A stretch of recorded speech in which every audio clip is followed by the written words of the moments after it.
وغير ذلك مع الجيل الجديد الذي أصبح أكثر تموقعا من طبيعة الحال وأكثر حضورا في أوروبا. لكن يجب الإشارة، وهذه تجب الإشارة بالخصوص، أن الأزمة المالية والأزمة الاقتصادية اللي مرت منها أوروبا أيضا أثرت على الجالية المغربية، أثرت على استثماراتها، أثرت على تحويلاتها.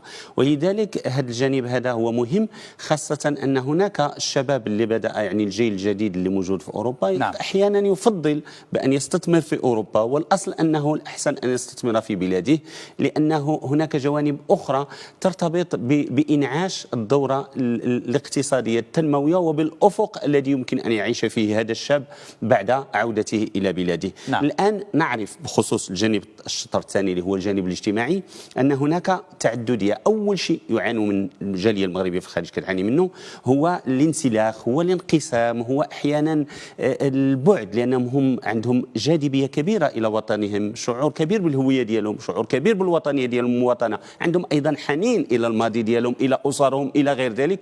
ولكن الشباب الجديد اللي خاصة أن 70% من الجالية المغربية في الخارج اللي عددها الآن كيمشي نحو 5 مليون ديال الأفراد في الخارج، موزعة على 100 دولة، ولكن بالخصوص في أوروبا هم في موجودين أكثر، يعني إسبانيا، إيطاليا، هولندا، فرنسا وغير ذلك.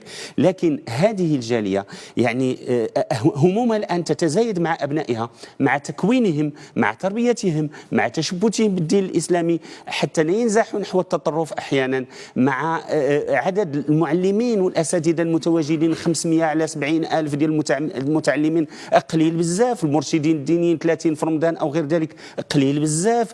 فهذه الهموم أصبحت قوية بالنسبة لهم، خاصة تعليم اللغة العربية والتشبت بالهوية والتشبت بالوطنية والتشبت بالمرجعيات والتشبت بالتقاليد.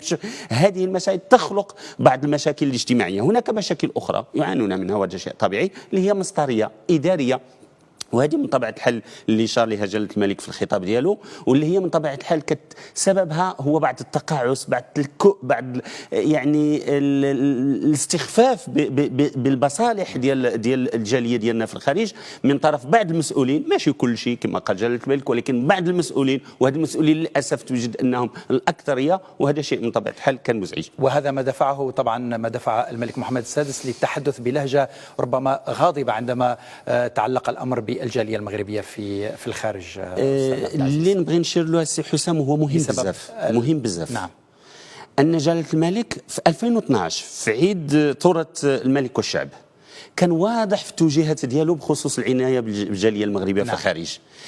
إلى من 2012 ل 2015 خرج في زيارته الخاصة أو الرسمية وعمل التقى بأعضاء الجالية المغربية واشتكوا، فكأن شيئا لم يقع، كأن تعليمات جلالة الملك لم تطبق، كأن إلى آخره.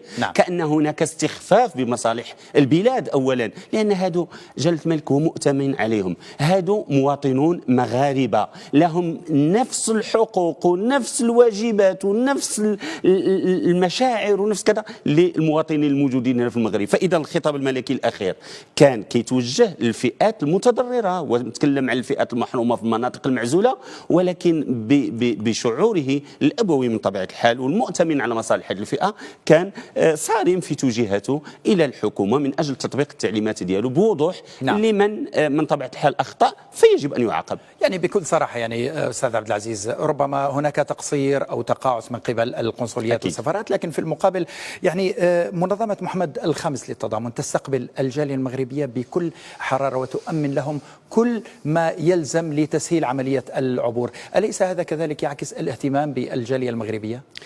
الجالية المغربية كما قلت هم أبناء الوطن، يعني بحال إلى احنا سافرنا سيدي حسام لإسبانيا ورجعنا لبلادنا، يعني هم أبناء الوطن، يساهمون في تنمية الوطن، لهم انتماء روحي وديال الهوية ووطني وغير، يعني انتماء جذري للبلد، وهم انتمائهم للوطن انتماء يعكسه أيضا الغربة اللي كيشعروا بها. ما نساوش أن هاد الناس كيشعروا بالغربة، كيخدموا في ظروف أحيانا مناخية صعبة، كيخدموا في ظروف مهنية أحيانا صعبة، البعض منهم من طبيعة الحال فإذا هذه الأمور يجب أخذها بعين الاعتبار. لما يرجعوا في ذاك الشهر لبلادهم خصهم يوجدوا هذه البلاد يعني كالأم التي تستقبل تحتضن أبنائها بعد السفر، ولهذا توضع لهم الآليات الضرورية التي تسمح لهم بالراحة وتسمح لهم بالرخاء، سواء أثناء سفرهم في هذه المحطات الموجودة، سواء أثناء يعني تنقلهم. ولكن هذه المساطر الإدارية التي يجب الحسم فيها، التي يجب تخفيفها، التي يجب تقليصها، التي يجب تبسيطها،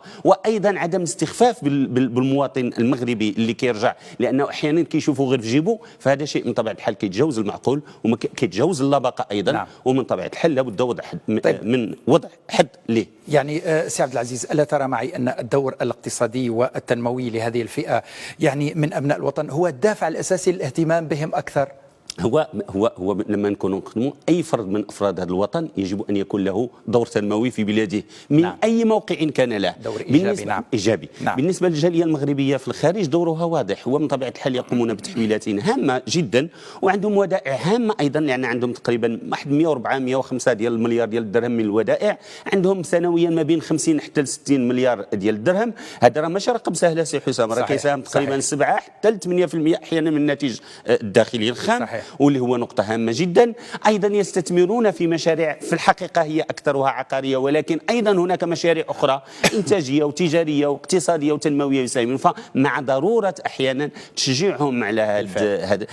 إذا أنت قلصت المساطر، إذا أنت حيدت الصعوبات وقلصتها وبسطتها وغير ذلك، فمن طبيعة الحال سيكون للجالية إقبال أكثر على خدمة وطنه، خاصة وأنهم يخدمون أحيانا المناطق التي ينتمون إليها باهتمام كبير، أحيانا تضامني، أحيانا تعاوني، أحيانا تنموي، أحيانا استثماري، لكنهم نشيطين في هذا الجانب. هناك مناطق أكثر نشاط من مناطق أخرى، نريد إن شاء الله أن يعمم هذا الحس الوطني التنموي اللي كيقوموا به الجاليه المغربيه في الخارج، واللي هو هام جدا. طيب استاذ عبد العزيز، هل تتوقعون ان تنعكس هذه الاجراءات المستعجله يعني الحاليه تنعكس ايجابا على الاوضاع الماديه والاجتماعيه للجاليه المغربيه في الخارج؟ حقيقه انه مباشره بعد التعليمات الملكيه الساميه لاحظنا هذه يعني الحركه النشيطه والدؤوبه والقرارات والاجراءات التي يمكن تصريح وزير الخارجيه مؤخرا، تصريح وزير الخارجيه، الاجتماع اللي تم بوزاره الخارجيه وحضر فيه الممثلين عن وزاره العدل، عن وزاره الداخليه، عن وزاره الخارجيه وغير ذلك.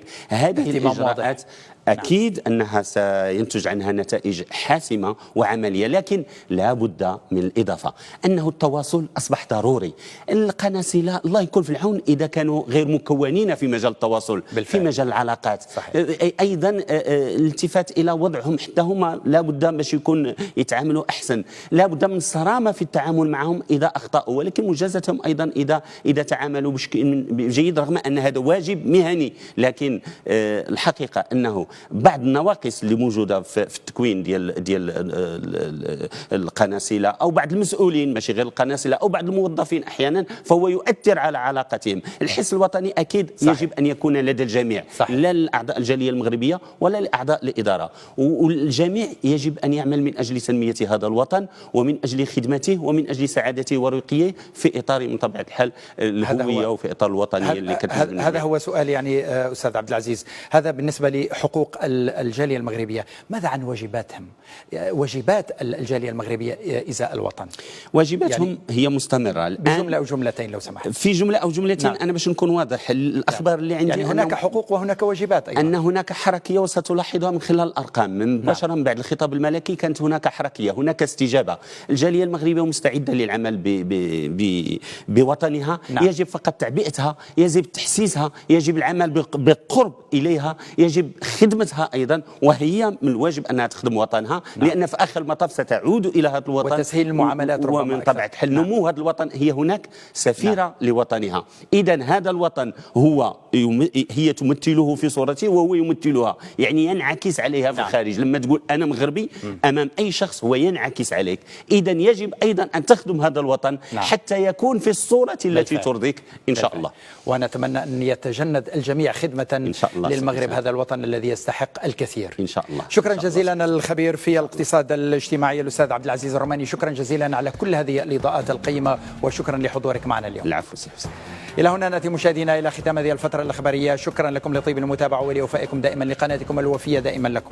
ميديان تيفي، تحية وإلى اللقاء.